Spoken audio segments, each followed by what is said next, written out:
ವಿದ್ಯಾಭ್ಯಾಸವನ್ನ ಈಗಾಗಲೇ ಆಲೋಚನೆಯನ್ನು ನಾನು ಮಾಡಿದ್ದೇನೆ. ನೀವೆಲ್ಲ ಯುವಕರು ಬೆರಳು ತೋರಿಸಿದ್ರೆ ಕೈಯಲ್ಲಿ ನುಗ್ಗುವಷ್ಟು ಶಕ್ತಿ ನಿಮ್ಗಿದೆ. ನಾನು ರಾಜಕಾರಣಿ ಇರ್ಬೋದು, ಉದ್ಯಮಿ ಇರ್ಬೋದು, ಆದರೆ ನನಗೆ ನನ್ನ ಮಕ್ಕಳ ವಿದ್ಯಾಭ್ಯಾಸ, ನಿಮ್ಮ ಬದುಕು, ಕನಕಪುರದಲ್ಲಿ ನೀವು ಯಾರೇ ಆಗಲಿ ರಾಷ್ಟ್ರ ಅಂತಾರಾಷ್ಟ್ರ ಮಟ್ಟದಲ್ಲಿ ಬೆಳೆದ್ರೆ ಐಶ್ವರ್ಯ ಬೆಳೆದು ಎಷ್ಟು ಖುಷಿ ಆಗ್ತದೋ ನೀವು ಕೂಡ ಅಷ್ಟೇ ಖುಷಿ ಆಗ್ತದೆ ಅಂತ ಹೇಳ್ಕೊಳ್ಳಿಕ್ಕೆ ನನಗೆ ಬಹಳ ಸಂತೋಷ ಆಗ್ತದೆ. ಶಿಕ್ಷಣ ಅದರ ಮಹತ್ವ ನನಗೆ ಅರಿವಿದೆ.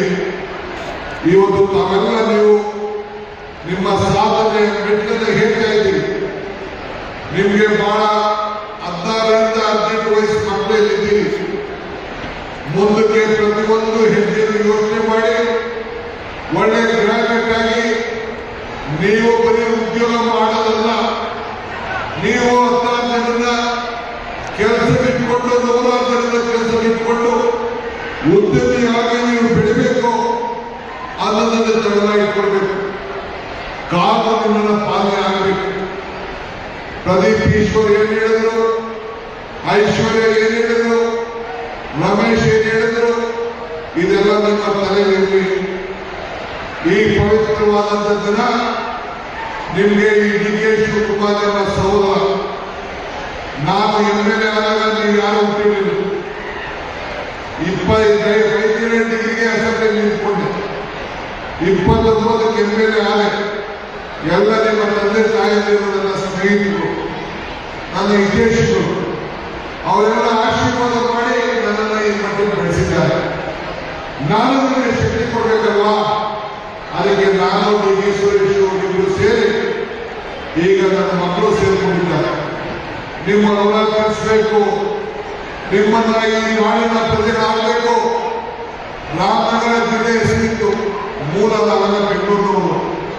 ಈ ಬೆಂಗಳೂರು ಜಿಲ್ಲೆಯ ಹೆಸರನ್ನ ನಾವು ಉಳಿಸಿಕೊಳ್ಳಬಾರದು ಅನ್ನೋ ದೃಷ್ಟಿಯಿಂದ ಮತ್ತೆ ಬೆಂಗಳೂರು ಹೆಸರನ್ನ ನಮಗೆ ನಾಮಕರಣವನ್ನು ಮಾಡಿದ್ದೇವೆ. ಇದು ನಿಮ್ಮ ಹಕ್ಕು. ನಿಮ್ಮ ಹಕ್ಕನ್ನು ನಾನು ಕೊಡಿಸಿದ್ದೇನೆ. ನೀವು ಉಳಿಸಿಕೊಂಡು ಬೆಳೆಸಿಕೊಂಡು ಹೋಗಬೇಕಾದರೂ ನಿಮ್ಮ ಕರ್ತವ್ಯ. ಎಲ್ಲ ನಿಮ್ಮ ತಂದೆ ತಾಯಿಯರಿಗೆ ನನ್ನ ಸಾಷ್ಟಾಂಗ ನಮಸ್ಕಾರ ಹೇಳಿ, ನಿಮ್ಮ ಗುರುಗಳಿಗೆ ನನ್ನ ನಮಸ್ಕಾರ ಹೇಳಿ. ನಿಮ್ಮ ಒಳ್ಳೆಯ ವಿದ್ಯಾಭ್ಯಾಸ ಕೊಟ್ಟಿದ್ದಾರೆ, ಪಾಠ ಹೇಳಿದ್ದಾರೆ. ನಿಮ್ಮ ಸಂಸ್ಕೃತಿ, ನಿಮ್ಮ ವಿದ್ಯಾಭ್ಯಾಸ ಗಗನಕ್ಕೆ ಇರಲಿ.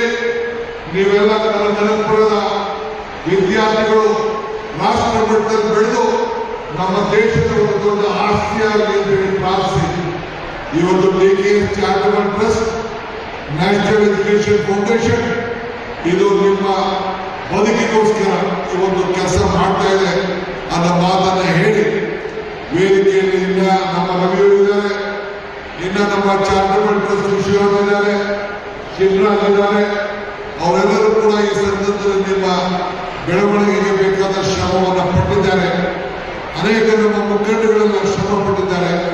ನಿಮ್ಮೆಲ್ಲರೂ ಕೂಡ ಶುಭವನ್ನು ಹಾರೈಸಿ ನಿಮ್ಮಲ್ಲಿ ಯಶಸ್ಸನ್ನು ಕಾಣಬೇಕು ಅಂತೇಳಿ ಪ್ರಾರ್ಥಿಸಿ, ಮತ್ತೆ if you forget the root you will not get the fruit ಅನ್ನೋ ಮಾತನ್ನು ಹೇಳಿ ನನ್ನ ಮಾತನ್ನು ಮುಗಿಸ್ತೇನೆ. ಈ ಪ್ರತಿಭಾ ಪುರಸ್ಕಾರ ಮುಂದಿನ ಭವಿಷ್ಯಕ್ಕೆ ನೀವು ಕೂಡ 16 ಪ್ರತಿಭೆಗಳನ್ನು ಗುರುಸುವಂತ ಶಕ್ತಿ ನಿಮಗೆಲ್ಲ ಸಿಗಲಿ ಅಂತೇಳಿ ಪ್ರಾರ್ಥಿಸಿ ನನ್ನ ಮಾತನ್ನು ಮುಗಿಸ್ತೇನೆ. ಜೈ ಹಿಂದ್, ಜೈ ಕನಕೋತ್ಸವ, ಜೈ ಕನಕಪುರದ ವಿದ್ಯಾರ್ಥಿಗಳು. ನಮಸ್ಕಾರ. ಹೆಚ್ಚಿನ ವಿಡಿಯೋಗಳಿಗೆ ಪ್ರತಿಧ್ವನಿ ಯೂಟ್ಯೂಬ್ ಚಾನೆಲ್ ಸಬ್ಸ್ಕ್ರೈಬ್ ಮಾಡಿ, ಬೆಲ್ ಐಕಾನ್ ಕ್ಲಿಕ್ ಮಾಡಿ.